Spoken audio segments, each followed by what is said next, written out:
The first Chinese mainland person to be awarded a Nobel Prize in a scientific field went by the name of YouYou.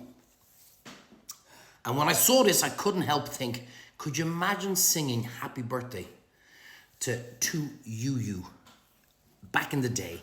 And if they had never actually heard that song before, it would have been. My mind goes to very strange places at times, as you can tell. And I'm saying, "Happy birthday to you, you. Happy birthday to you, you. Happy birthday, dear, to you. Oh, now you say it. Happy birthday to you. Anyway, it made me laugh, but I'm slightly bonkers. I got a tweet yesterday, still dying with this bloody flu, by the way, and it said, "Oh, you're very quiet about the budget, Trevo. Is that because you're counting your cash now that they've cut the VAT?" Like, just when you think you've met the highest level of a prick, another one raises from the surface to go, "Hello, I'm a bigger prick." I was the one shouting from day one, do not cut the VAT, because it will do nothing for the small business person, the small restaurant, zero. And I was looked square in the eye by the Minister for Trade, Enterprise, Employment and Tourism, Peter Burke. And he said to me, "Paul, we won't be increasing the minimum wage." And I was lied to. And like a moron, I believed him. I believed him. You'll see from previous videos when I say, I came out of that meeting and I was going, "I'm a good guy. I'm actually a genuine good guy." And when we look at the budget yesterday, sorry, and I'm only speaking on behalf of, say, the restaurant industry. And you got the Restaurant Association of Ireland going, "Yay, look what we did. We're brilliant. We got the VAT down." Let's look, first of all, at how this has taken shape over the last year or two. First of all, we thought it was going to be coming in January of this year, 25. It hasn't. Then they said, the programme of government said we'd be bringing it in 26. And we said, great, it'll come in January 26. It'll be some help going forward. And now they say it's coming in July 26. Now, forgive me for being cynical, but between now and July, a lot could happen. And nothing would surprise me if all of a sudden, listen, we can't actually do that. Now, they say we're not doing it for hotels. And this is something that needs to be watched very, very carefully, because I was wondering, is it just a hotel room rate, or is it the food sold in hotels? Or is it across the board? And I think it's across the board is what the clarification I've gotten. Because they're at 13.5%, and to bring it down to 9%, because what would happen if you were staying in an all-inclusive rate in a hotel, as in like 2 nights, 2 dinners, and if you paid €500 for that or whatever, they could very easily put €400 of that through the allocation of food and get the VAT rate at 9%. And then the remaining 100, they say, look, it only, it was 50 quid a night to stay in a hotel. So it's a loophole, a potential loophole that's there. Put it this way, it's one that I would use if I was a hotel owner. The big problem I have with the VAT rate being cut is that it's gone to all the fast food chains. And if you really want to delve deep, you'll see a serious connection within Fine Gael to a major fast food chain. Again, if I was that individual, would I be pissed off that I got the break? Not at all. Not at all. Actually, I'd be quite happy. And then I was looking at the turnover in McDonald's, and slight alarm bell rang, because it doesn't add up in my primitive mind. They have just under 100 franchises here in Ireland, about 95, give or take. And yet their turnover last year for 24 was about 85 million. So less than $1 million per franchise turnover. Now that seems very small. Maybe I'm wrong.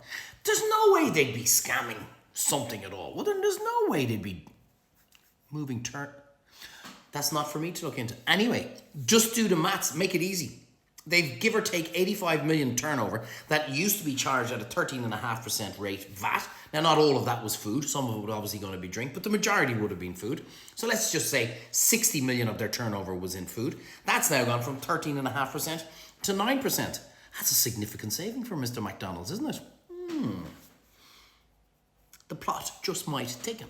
But overall, I've never seen a budget come out in the history of me understanding budgets that anybody was happy with. But let's look at what they did. So, and again, I'm only going to speak from my kind of industry side of things, because if I was a carer in this country, I'd be royally pissed off, because yet again, pushed aside, no money for you. They've incentivized to stay at home and not work as opposed to go out and work. Again, do you know? I wonder why. It's amazing how they can find all the money to sustain all the NGOs, the 4 billion minimum that it's costing for this insanity of mass immigration that's come into the country, but they can't find money to help the common person. No once-off payments, no saving, no improvements on the tax brackets. So nobody is actually better off. In fact, you're worse off after yesterday's budget, because the cost of living is continuously going up. Fuel, unbelievably, is going up straight away. The price of heating, coal, all that kind of stuff is on its way to going up again. Food in the supermarkets is going to go up, and the minimum wage is going up. And again, you've seen all my videos. If not, go back. The minimum wage increase is the biggest scam this country has ever seen, because those who are told will benefit will be the last to benefit. So the minimum wage goes up on the 1st of January. And people all turn around and say, oh, you don't want to pay your staff an extra 65 cents an hour. It's nothing to do with that. Let's just take a place that has 10 staff. Let's just do the maths. Make it easy. 50 cents an hour. By the way, it's actually probably €1 an hour by the time we add in employers or sign-on. So actually, let's work it out at €1 an hour. So that's €40 per staff that's on the minimum wage, that it's now costing the employer. They have 10 staff. That's €400 a week of an increase. Now, in a restaurant, you need to take about 2.5 grand to have that €400. And I'm not going to be taking 2.5 grand extra a week. So that's just working out where we're at with business. And I tried to think, where is their logic in doing this? Because they know they have literally George Floyded all small businesses in this country by sticking the government's knee on our neck to make it impossible to breed, impossible to trade, impossible to make money. That's what they've done. And I sat in the car on the way home last night. I was going, why would they do this? And here's the solution I came up in my head. I put myself in their shoes. Well, if we have 100% of the businesses that are under pressure, if we can wipe out 20% of them, give or take, then the remaining 80% are fine, aren't they? Because they'll just pick up the 20% that went bust. They'll pick up their customers. So the logic would dictate, by doing this, by wiping out the riffraff, by wiping out the weak, by wiping out those who can't do their business, or those who are coming to an end and have a pain in their hole going, there's no way I'm doing this anymore. We actually strengthen the 80% that are left behind, because they've now picked up the extra revenue. That's the logic I came into my head. And then that's the end of them pissing and moaning. They're not giving out anymore, because they're going, okay, well, actually, for the same cost, I've picked up an extra 10% of clients. So, yeah, okay, it's a little bit better. I won't piss and moan as much.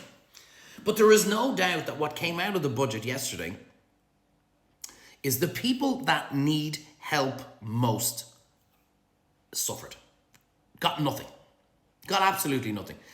Which is pretty much like every other budget. And those who think they've got a little bit more because the minimum wage is going to be increased, you won't.